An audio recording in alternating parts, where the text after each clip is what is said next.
forgot about this. Just got into listening there. Gavin Stairs is going to introduce Charles Mountford.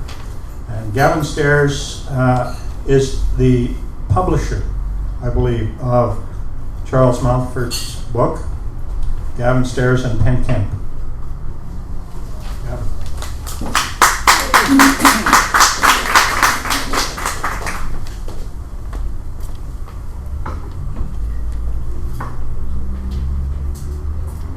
Actually, I'm Penn Kemp. Transgender. Yeah. Anyways, I have a crib sheet from her. So, and I've known Charlie for how long have I known Charlie? 10 years. Yeah, something like that. A long time. 15 years. Was there even? Yeah. That was before. Oh Yeah. my. Long time. Long time. Anyway, I understand that he's going to read tonight mostly from. Am I making myself heard? Everybody hear me? You're in the back. He brought several books that we published of his work, which he's going to read from. And he brought far too much, so if you like what he says, make sure that everybody understands so he can keep on reading for as long as you want. However, I'm supposed to tell you about what we've done and what he's done and so on. We published, I think, his first published work, about 4 volumes of it. Three of those ones, plus the couple of the things that he's doing now, unless he supersedes me, are what is called coffee break books, and they're under our imprint as well. But they're basically done by Charlie and his very talented wife, Ruth, who is over there. Hi. And she's a photographer and an artist, and they produce wonderful work together. And a book designer. There we go. Now, I suppose you want to know who Charlie is. Does anybody here not know who Charlie is? We don't know. You don't know. You don't know. We don't. Oh, there's Charlie right there. That's all you need to know. Now I know him, yeah. Yeah. Well, he's from Stratford, Ontario. He spends some time there. He spends other time in Quebec City. That's mainly Ruth's influence, I think. But Charlie, let's see, he's got an MA in English from Western and librarianship from University of London. How about that, eh? 9 books published and been reading his work in across Canada for the past 10 years. Well, there's the date, 10 years, I guess. Yeah. First prize in the Alberta Poetry Contest, shortlisted for Bridport UK Poetry Prize twice. Pulitzer Prize winning poet Carolyn Kaiser. Kaiser, Yeah. Has written that Mountford's poems are rich and fine, and awarded him a workshop prize at the Indiana International Poetry Conference. So you see, he's a prize-winning poet. He's founder and artistic director of Poetry Stratford, and is the librettist in residence at Orpheus Productions. I've had the pleasure of, of attending a premier performance of one of his opera librettos, well, of the opera, and it was very fine. I don't know if he's going to read from that tonight, but he's brought along with him. Let's see, Stratford. Orpheus has produced 4 operas so far using Mountford's poetry as librettos. That's all there is on the page, more or less. I've skipped over some bits. Dramatic monologue. What's that? Dramatic monologue. Oh, yes, I'm sorry. What Charlie is going to be reading tonight are dramatic monologues. This is a coinage from one of his reviewers who Well, I don't know what to call the kind of thing that Charlie specializes in, but dramatic monologue is about as good as anything. You'll find out. You'll find out. Anyway, I would urge you to welcome Charlie and, welcome him as often as possible. He's a very fine poet and writer of all sorts. So that's enough for me.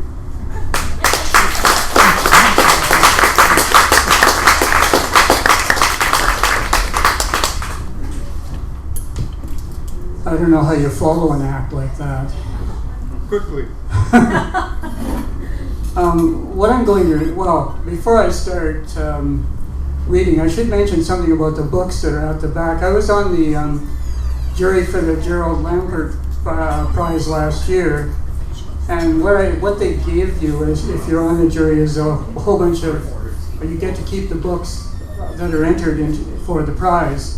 So I brought along a selection of those poetry books, and I know that I'm saying this because I know there's a lot of people who write poetry here. So if you want to see what publishers consider to be good contenders for the Gerald Lampert Prize, which is the prize that's given to the best first book of poetry by a poet in Canada by the League of Canadian Poets, then you can pick up one of those books. But you can't pick up one of those books for nothing unless you buy one of my books. So it's a 2-for-1. So my books are $14 and the other ones are around $20 or something like that. So it's a really good bargain. So I thought I'd mention that simply because there are so many poets, and it's nice to measure what you're doing against stuff that's already been done. What I'm going to read basically is a set of dramatic monologues called Three Beauties. And each one of them is about a different kind of strong woman. So you're going to have to use your imagination because obviously I don't have the equipment to give you the full female experience. So you're just going to have to think. And I'll explain the character of each of the women so you can use that. We actually presented this particular set of dramatic monologues as a play, a one-person play, with a Stratford Festival actress here in London a few years back. And there's interest in turning it into an opera. So people might want to ask me questions about writing librettos for opera when I'm finished reading, so I just mentioned that as well. So, okay, Three Beauties. The first dramatic monologue is about an actress named Candy who's mad as hell because she doesn't feel she's getting her due as a woman. And think in terms of sort of a bratty but very powerful actress type. So it's called Playing It for Candy. Look at him giving me the fisheye. That director over there. Steve's his name. But he calls himself Pablo. He thinks he's my boyfriend. What in hell does that mean? I call it an arrangement. We're in the first 10 minutes of the first day of rehearsal of his so-called punk version of so-called Hamlet. The reason he's giving me the fisheye is because he's picking up something from me that he doesn't like. He'll find out what it is soon enough. Well, I don't mean it's a disease. Nothing physical anyways. It's just he's in for a shock because Candy rules. Okay? Now, he wants me to come over. I'm ignoring him. He's going to have to walk over to me, Ophelia, baby. Shit, he's skinny. How can I take direction from a guy with no ass? Just 2 toothpicks for legs with a bolt through them for an ass. He's trying to grow a beard. 17 scruffy little hairs is a beard, right? In the theater, maybe, if you're a director. An actor has to grow every kind of half-ass beard they want, even the women, especially the women around here. Why? Why? Because these guys know dick about women. Shakespeare knew dick about women. And Pablo and his buddies knows even less. I figure he knows about 1/4 dick about women. We don't need an actress, Pablo says. Shakespeare used boys. Shakespeare used boys. No wonder he didn't know anything about women. When we got up this morning before rehearsal, Pablo made breakfast and I painted my fingernails blood red, the way he likes. And I squirted some red hot perfume behind my ears. And we listened to some tapes while we ate. And he would have liked to take me back to bed, but I wouldn't let him. Not right now, I said. It'll take my edge off. I need my edge, or I can't act shit. He gave me the fisheye right then. You can't act shit anyway, he tried to say. But I was gone. I had my edge. Now he's looking at me again, big and bulging and fishy. Women, he shouts. No wonder Shakespeare used boys. Oh, don't I know it? A big punk Ophelia smile is gonna burst right out of my face any second now. I got my edge.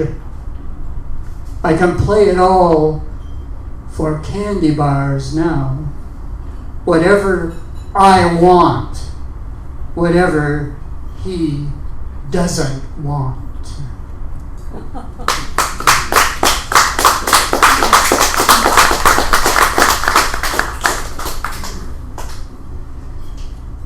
The next woman makes me wish I was a bit bigger, because you're going to have to picture a nun who has become a street poet. Think of Spadina and Bloor, past around in there, that area where they hold the Toronto Fringe Festival and places like that. And think of a huge woman with a poncho that she's probably found in some alley, draped all over her, and one of those big hats with a huge horn sticking out, because she feels that's the right costume for a street poet. And of course, she's one of the crazies that shares her street poet self with everybody, like this. It's called A Kilkenny Nun Leaps into Love Divine. Orca! Orca! I screamed. My beloved. Well, of course you know what happened. I leapt into the air with him. We coupled, and the salt, smoking brine tasted in our mouths like poetry. Oh God, I prayed.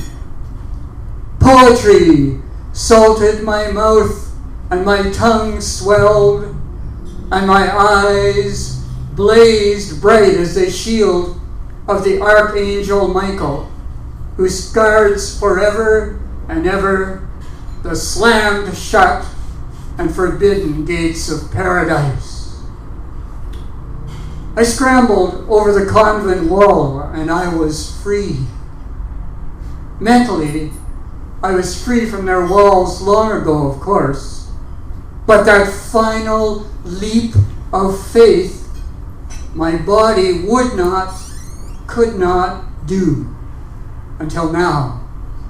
Then we swam together, man and wife, deep in the streams that nourish the earth, beating, and our blood coursed in our crystal veins to its rhythm. His fins cut the clean flesh of the water like holy knives. We swam forever and forever. I thought the music would never stop. I'm from Kilkenny. I feel that I have inherited from generations of Kilkenneys from Kilkenny a genetic penchant for divine relationships. My grandmother was a saint of a woman. I had an uncle who saw St. Patrick with his open eyes, not once, but 13 times in all, and each time clear as day he could see every hair in St. Patrick's beard, the same as I can see every nail in every beard and every board on that church across the way. Another uncle went to Rome and saw the Pope and was all the better for it, and came home a changed man. I walked the innocent air of Parry Sound for years, my youthful shape howling like a soul in agony at the strictures of virginity, while my friends huddled in dark automobiles and eased their spirits in a way normal to the birds and beasts of the fields. I waited for love. Love was sacred to me then. Sacred love is sacred to me now. I know my limitations. If I was to dig an onion field these days, I'd bring the proper shovel. And the drums of music fall on my deaf ears in holy cadences of love divine. Oh, Orca, Orca, my beloved. Of course, you're not so thick. You don't know what happened.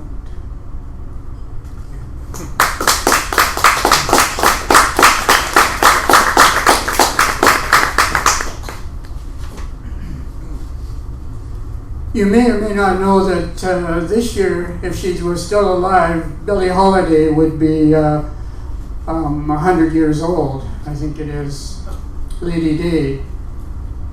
Unfortunately, she didn't live that long. But the next woman is a jazz singer in the same kind of milieu or workspace that Billie Holiday and people like her were in, and obviously would at some point come have the same kind of tragic experiences, which is what the blues are all about. So this wasn't written originally for her, but it's a good poem to dedicate to Lady Day. It's called Lady Sings the Blues. Teresa loved me. So did the piano man. I love them both, yeah. Teresa saw it as a love triangle of the streets. I saw it as blues club business. Show business, yeah. The way I live. The crocodile of jealousy pulled himself out of the ooze and slime of the East River. He came in at the door of the club, big and dirty and smelly. He sat like an Egyptian god at one end of the bar and flashed a long big tooth smile all round. He didn't wear no watch, but everybody knew he had the time. Teresa was from some small place. His smile blew her mind out of all proportion. So she went out back of the club and slit her throat, didn't she? Yeah. The way I live. I cried and cried all night. The piano man moved over, and I sat with him, knee to knee, touching. Teresa, covered with blood and garbage, sat behind us. She ran her fingers through his hair. She had all the time in the world, while I sang. She was my music. I'm gonna miss Teresa. Christ, we all are. The crocodile sat at the piano. His powerful tail held him upright on the stool. He grinned. His fingers splayed over the keys. All jazz is jazz, he growled. Nobody took him up on that. But a lot of the people wanted some fun, so they whistled approval. A few shouted for Teresa to get up and dance. Shake it, take off her clothes. She took off a shoe full of blood and threw it into the crowd. She was okay for somebody who just killed herself, a guy said. Me and the piano man dragged her body behind a curtain. Sometimes her face, surrounded by fire, haunts us. Each time the head appears, business gets better and better.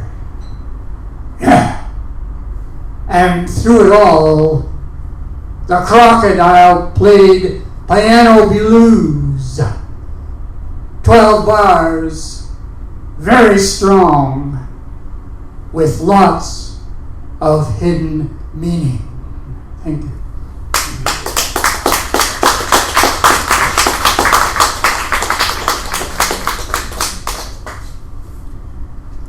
It's I'm asking Stan, where's Stan in here? Right there? How much time do I have left, Stan? Thanks. 5 minutes. 5 minutes, okay, I'll read something now.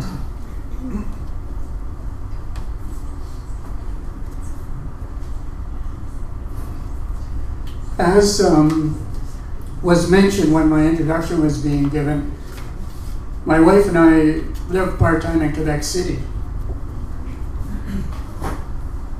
One of the reasons for this is my wife is Quebecoise, and also I'm half French and half Irish, even though my name says I'm English, I'm not. But that's what's... and so we fit in Quebec City because I think about 3/4 of the people there are half French and half Irish. And so you get a Patrick Donovan, for example, who doesn't speak English at all, but is as Irish looking as you could possibly wish.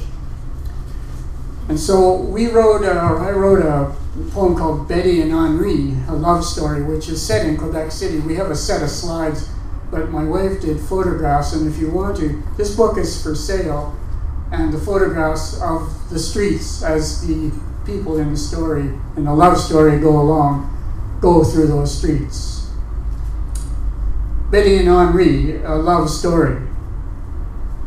At the end of the street near the gas station is where Henry, the shoe repair guy, lives.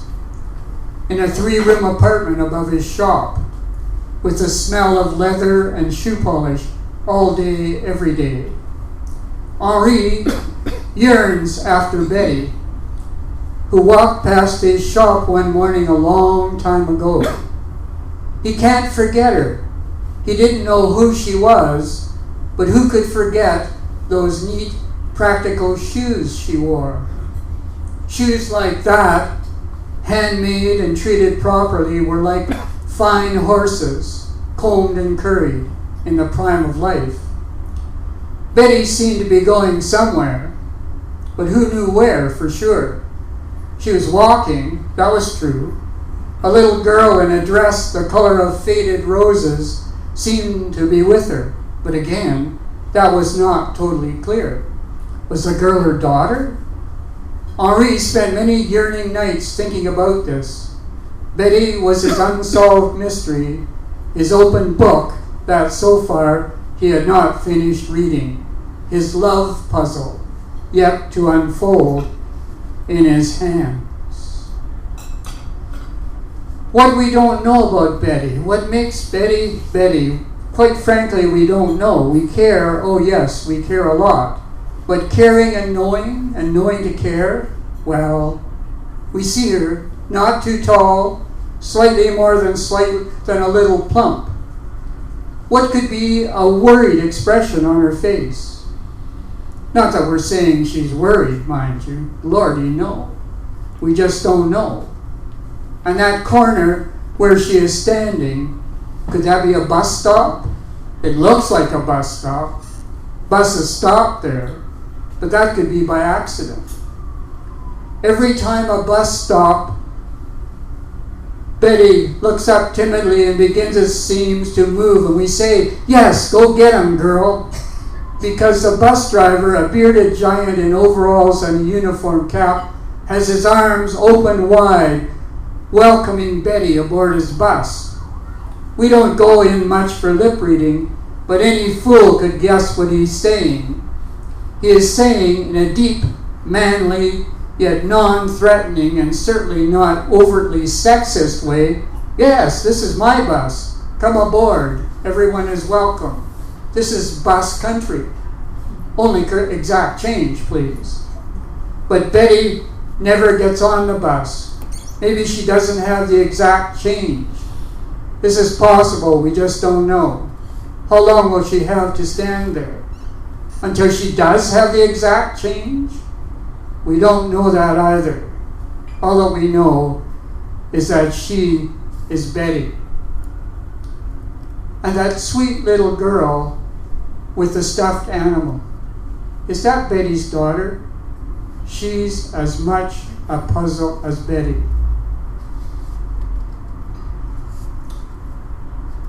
I want to skip through a bit because I don't have time to go through the whole thing. I'm just kind of giving you the flavor of the thing. And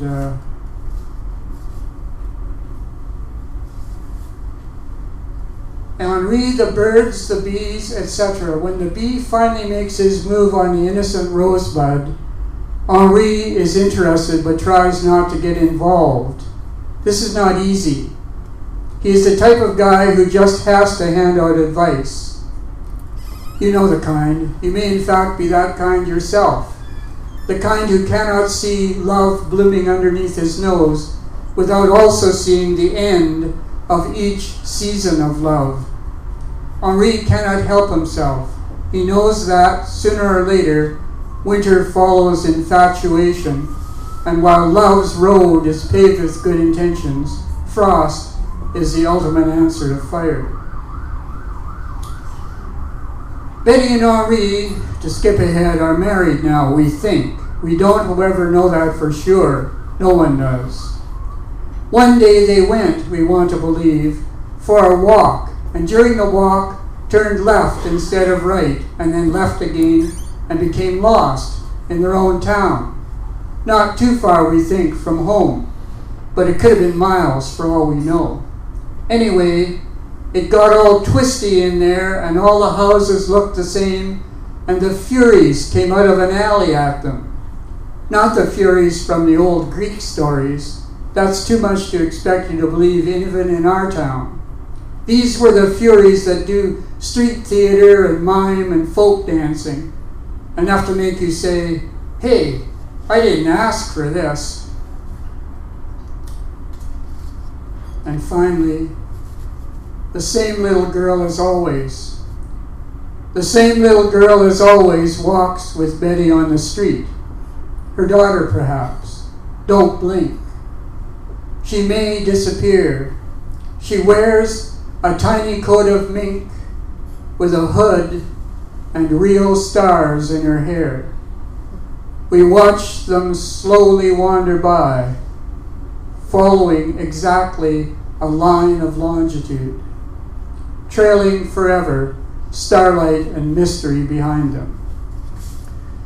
I hope, even though I cut the thing a bit short in respect of what length of time Stan wanted me to take, it gets some idea of the way what Quebec City means to us. It's a place of mystery, romanticism, and quite literally anything could happen at any minute, and quite frequently does.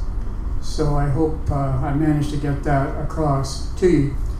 Ruth and I were interviewed on the CBC program C'est la Vie this past summer, and it was for people who lived part-time in Quebec City.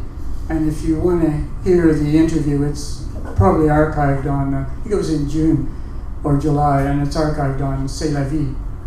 And it's in English, so you'll be able to understand. So that's everything I think I should say. So thank you very much for listening.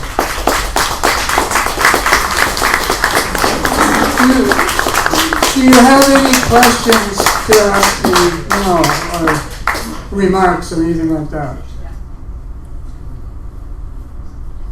Any questions? Yes? Yeah. Do you have training as an actor? I have, Experience? I probably have too much experience. Well, that's a good question, because it felt somewhere between poetry and theater, and I thought it was really a lot of fun, Charles. It's a dramatic monologue. That's why it felt that way. Yeah. And I should mention that's how I feel. Like, I feel I'm as much a theater person as I am a thing. And in fact, I've performed at the Toronto Fringe and in Ottawa on television and so forth and so on. So I've had some experience doing that kind of stuff. Any other comments, questions? Yes. Yeah. So your poem is entitled Betty and Henri, but we lost track of Henri. Is he just the observer? No. The reason you lost track, you can blame Stan for it, because he said to me, if you read any longer than 5 more minutes, I'll have you lashed in the next room. So how's that, Stan? So I'll have to read it myself. You can buy it, yeah. It's a real love story. Yeah, it's lovely. Totally French. Lovely. Totally French, and we play accordion music and have slides before the thing when I do it. It's wonderful. Yes, and the photographs are fabulous. It's all handmade too. This book. It's an art book. Anything else? Yes. Question? Paul? Where's the fisheye from? Pardon? You said giving someone the fisheye. Right. Where's that from? What do you mean? Where is You it just from? made it up, or you heard it, or? Have you seen fish Yeah. when they've come out of the water? It's big and bulgy and fishy. It's an expression. Yeah. Is it yours, or is it? Mm-hmm. Is it your expression, or is it? No, it's I guess it comes originally from either Ireland or England. To get something to fish eye. Big and bulging fishy rather. But that's not all it's big and bulging, so you have to keep that in mind. There's a double entendre. Any more questions? Yes. I just want to read one thing that you just said during your poem, and then you just say one word after it, or two. Caring and knowing to care. I hope I quoted that correctly. That's So, what did you want me to do? Well, just say one or two words after that. Anything that comes to your mind, or anything like that line, or whatever. Caring and knowing to care. Well, like one of the themes of what I was reading tonight, it wasn't sort of chosen totally at random. I'm looking at, the topic I chose was relationships and love, and relationships particularly between men and women, and how men, quite often could be more caring than sometimes they are. So that's sort of what, and if you read this book, you can see that Henri really is a caring guy when he does it, although he's not a sissy or anything like that. Any more comments or questions? I have a question, Charles. Okay. I'm always as interested in the process of writing as I am in the final product. So, is there any particular place that you write, time of day that you write, places where you get inspired? Obviously, Quebec City, but anything about the process of writing for you? I know that Kevin was asking me this kind of question, and I sort of bother people because I can't give an intellectual, analytical answer to something like that. It just, what happens, generally speaking, is one line comes. And then through God knows what process, the rest of the thing sort of fits itself into place around one line. You know, if you're lucky enough to get the one line, you can write anywhere, which I frequently do. I used to write a lot more on little pieces, scraps of paper. I'd write a couple of lines and throw them into a box and then haul the scraps of paper out and maybe put them together into something. That kind of method, which is really a non-method, I guess, but it's organic anyway. It's a good answer. Thank you, Charles.